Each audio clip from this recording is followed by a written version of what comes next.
वालेकुम वरहमतुल्लाहि ताला वबरकातुहू। अज़ीज़ साथियों, उम्मीद है कि आप लोग खैर आफ़ियत से होंगे। दोस्तों, हम आप तक एक नज़म पहुँचाएँगे, इस नज़म को ज़रूर सुन के जाइएगा।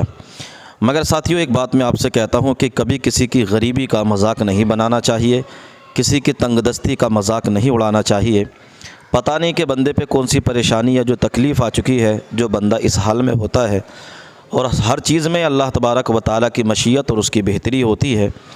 अगर उसने किसी को गरीब रखा है तो वो बेहतर जानता है, अगर किसी को गरीब या अमीर बनाया है तो वो बेहतर जानता है।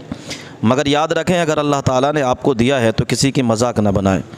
मैंने बहुत सारे लोगों को ऐसे देखा अपनी ज़िंदगी में जो गरीबों का और जो नीचे तबके के लोगों का मजाक बनाते हैं और उनके ऊपर हंसते हैं कि ये फ़कीर हैं, ये बेकार हैं, समाज में इनकी इज़्ज़त नहीं, ये बेकार हैं, और उन्हें गालियाँ देते हैं, मारते हैं, उनकी मजाक बनाते हैं। अज़ीज़ साथियों, याद रखिए, अगर अल्लाह ताला ने आपको दिया है तो किसी की मजाक न बनाएं, क्योंकि परवरदिगार आलम वो है मेरा रब। अगर वो चाहे तो वो तुम्हें भी गरीब बना सकता है।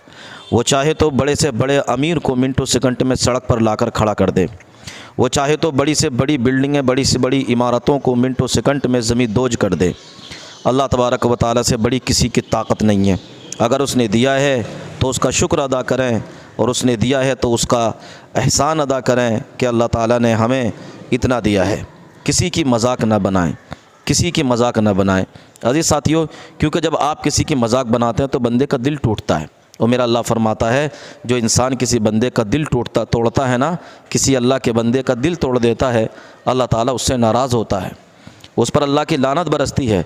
इसलिए दोस्तों, याद रखिए, कभी किसी का दिल मत तोड़िए, बल्कि दिल जोड़ने की बातें करें, मोहब्बत की, प्यार की, भाईचारगी की बातें करें।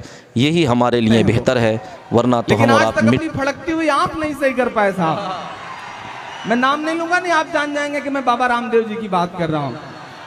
पिछले दिनों उनका बयान आया कि कानून ने हाथ बांध रखे हैं वरना गर्दनें काट दी जाती। तभी उनके पीए ने उनसे कहा कि बाबा, अगर गर्दनें काट दी जाएंगी तो जो अपना तेल और शैम्पू का बिजनेस है उसका क्या होगा। बाबा तुरंत चुप हो गए। मैं 4 मिसरे पढ़ता हूं, महज एक सवाल उछालता हूं उनकी तरफ। मुनव्वर सलीम साहब जैसी बड़ी शख्सियत की इसलिए चुप नहीं हुए थे। उनके बयान के बाद हमारा बयान जारी हुआ था। अरे वाह वाह वाह।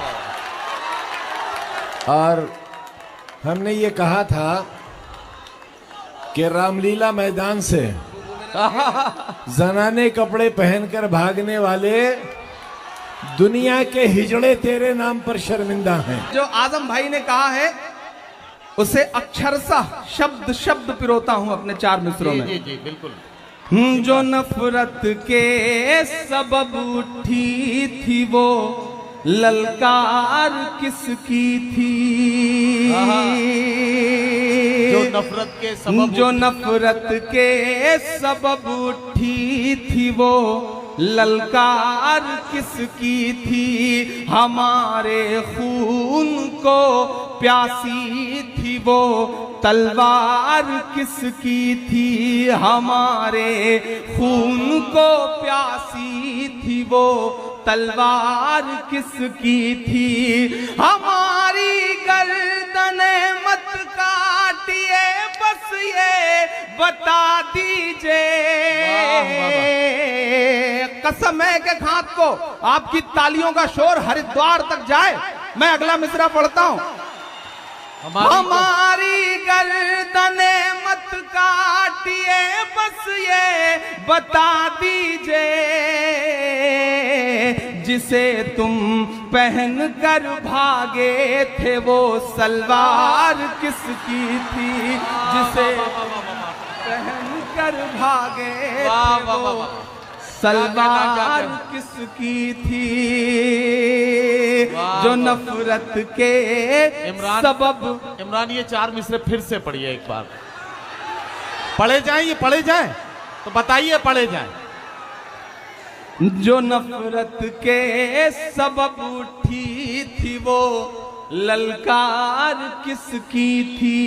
हमारे खून को प्यासी थी वो तलवार किसकी थी। हमारी गर्दने मत काटिए, बस ये बता दीजिए जिसे तुम पहन कर भागे थे वो सलवार किसकी थी, जिसे तुम पहन कर भागे थे वो सलवार किसकी थी। नहीं, ये चंद ठेकेदार नहीं तय करेंगे कि हम क्या बोलेंगे, क्या नहीं बोलेंगे, क्या खाएंगे, क्या पहनेंगे। हम उन्हें यह तय करने की इजाजत नहीं देंगे। ये कोई तय कर सकेगा तो जो हमारे रहबर हैं आजम साहब जैसे लोग, वो तय कर सकेंगे कि हमारी नस्लें क्या करेंगी, क्या बोलेंगी, क्या पहनेंगी। मैं 4 मिसरे पढ़ता हूं साहब कि तुम्हारे पहले बोला है, तुम्हारे बाद बोलेंगे। तुम्हारे पहले बोला है, तुम्हारे बाद मैं जानता हूं आपकी धड़कनें जो महसूस करती हैं, मैंने कोशिश करी है कि मैं उसे शब्द दे सकूं। मैं आपकी अदालत में हाजिर हूं। पढ़ता हूं 4 मिसरे कि तुम्हारे पहले बोला है, तुम्हारे बाद बोलेंगे। भगत अशफाक बन करके कभी आजाद बोलेंगे। भगत अशफाक बन करके कभी आजाद बोलेंगे। तुम्हें जय बोलना है मेरे भाई, शौक से बोलो, मगर हम जय नहीं बोलेंगे, जिंदाबाद बोलेंगे। मगर हम जय नहीं बोलेंगे। मुझे याद आता है कि जब मैं 8वीं 9वीं में पढ़ा करता था आजम भाई, वो दिन वो था कि जब नमाजों में दुआएं होती थी आजम खान साहब के लिए। बहुत छोटा सा था, मस्जिदों में रहता था, तो अड़ोस पड़ोस से वो नाम कानों में घुलता रहा। बड़ा हुआ तो आजम खान साहब को चैनलों पे देखा, अखबारों में देखा। एक आध दो मुलाकात हुई, बहुत कम, चूंकि मुशायरों में बहुत कम बैठते हैं इसलिए मुलाकात भी कम हो पाती है। जफर अमीन साहब से जितना उन्हें जाना समझा और थोड़ा जानने का मौका मिला, कासिम भाई से और भी बहुत सारे लोगों से। आज मेरी आंखों के सामने ये यूनिवर्सिटी के तमाम फोटोज़ हैं। जौहर यूनिवर्सिटी हमारी आंखों के सामने है, आजम साहब हमारी आंखों के सामने। मैं 4 मिसरे पढ़ता हूँ। गोरखपुर वालों, अगर सच्चे हों तो आप ये महसूस करना कि इमरान जैसा एक शायर जो सिर्फ आपका दर्द गाता है, वो 4 मिसरे पढ़ने को मजबूर क्यों हुआ। मैं पढ़ता हूँ, सच्चे हो तो दुआ देना। कि लुटा दें तेरी खातिर जान, फिर भी गम नहीं होगा। एक शख्स का किरदार, उसका पूरा वजूद मेरे 4 मिसरे।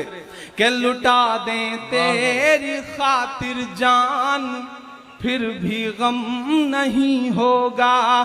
तेरे जैसा कोई अब जख्म का